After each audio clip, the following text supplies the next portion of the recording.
এখনো পর্যন্ত সুসংবাদ হচ্ছে, কোনো যানজট হচ্ছে না। আমি আশা করছি ঈদযাত্রা স্বস্তির হবে, নিরাপদ হবে, স্বাচ্ছন্দ্যে মানুষ ঘরে ফিরবে। মাত্র 2 থেকে 3 দিনের মধ্যে 1.5 কোটি লোক ঢাকা ছাড়ছে। যানজট হতে পারে এরকম সম্ভাবনাময় স্পট আছে, সেখানে আমাদের সার্বক্ষণিক মনিটরিং আছে, হাইওয়েগুলিতে আছে, ব্রিজগুলিতে আছে। আপনি যদি বলেন যমুনা, চিটাগাং হাইওয়ে, পদ্মা সেতু সহ যে সমস্ত জায়গায় যানজট হওয়ার সমূহ সম্ভাবনা আছে, এখনো পর্যন্ত সুসংবাদ হচ্ছে, কোনো যানজট হচ্ছে না। গাড়ি কয়েকটা জায়গায় গতি স্লো, বাস স্মুথলি গাড়ি পার হয়ে যাচ্ছে। এখনো পর্যন্ত সংবাদ খুবই ভালো, এবং আমি আশা করছি ঈদযাত্রা স্বস্তির হবে, নিরাপদ হবে, স্বাচ্ছন্দ্যে মানুষ ঘরে ফিরবে। কোনো ঢাকা বরিশালের রাস্তাটা ঠিক আছে। আপনি যদি বলেন যে ভাঙা থেকে এই বরিশাল পর্যন্ত যেটা, এটা 2 লেনের রাস্তা, চলাচল করা যাচ্ছে, কিন্তু এটা আরও ওয়াইড হওয়া দরকার, এবং সেটা আমরা সরকারও উপলব্ধি করে, আমরাও উপলব্ধি করছি। আর এবার এসে সরাসরি দেখে গিয়েছি। ডেফিনেটলি এ ব্যাপারে আপনারা সুসংবাদ পাবেন যে দ্রুততম সময়ের মধ্যে কিভাবে কাজটা শুরু করা যায়, সেই পরিকল্পনা সরকার আছে। মনে রাখা দরকার, বর্তমান যে সরকারটি ক্ষমতায় আছে জনগণ কর্তৃক নির্বাচিত সরকার, এই সরকার উন্নয়নটা নিশ্চিত করতে চায়। আগের মতোই বার্জার ইজি ক্লিন ফ্রেশ, দেয়ালে দাগ থাকবে না, রাখবে সুরভিত। বিশেষ করে অবকাঠামো উন্নয়ন ছাড়া একটা জাতি সমৃদ্ধ হতে পারে না। অর্থনৈতিক উন্নয়ন বাধাগ্রস্ত হয়, সমূহ সম্ভাবনা, শ্রম, মেধা, যোগ্যতা এটা ট্রান্সপারেন্ট হয় না, যোগ্য জায়গায় যেতে বাধাগ্রস্ত হয়, যার জন্য আমাদের কাছে এটা প্রাধান্য পাচ্ছে, এবং প্রাধান্য পাচ্ছে বিধায় সরকার এ ব্যাপারে খুবই মনোযোগী।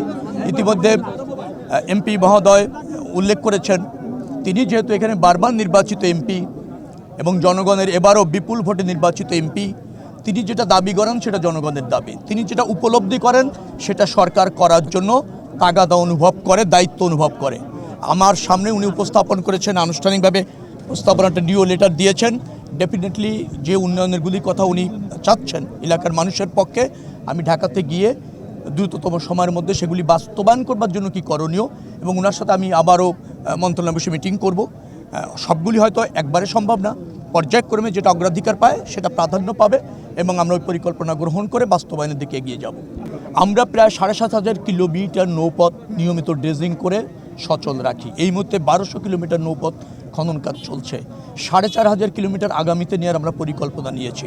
আপনি যে আশঙ্কা করছেন, এটা আশঙ্কা। আমার ধারণা যে অবাধে সদরঘাট থেকে বরিশাল পর্যন্ত জাহাজ চলাচল, ভোলা পর্যন্ত যে সমস্ত জাহাজ চলাচল করে নৌ রুটে, তারা অবাধে চলতে পারবে, সে প্রস্তুতি আমাদের আছে, এবং সেই খনন কাজও করে আমার মনে হয় না যে আপনি যেটা আশঙ্কা করছেন সেটা হবে। অবাধে নৌ বা জাহাজ চলাচল অব্যাহত থাকবে এবং নিঃসংকোচে থাকবে, কোনো বাধা ছাড়া থাকবে। আপনি সদরঘাটের খবর নেন, চমৎকার পরিবেশ বজায় আছে। আপনি চিটাগাং রোডে চাপটা একটু বেশি আছে, সারা বাংলাদেশের খবর নেন।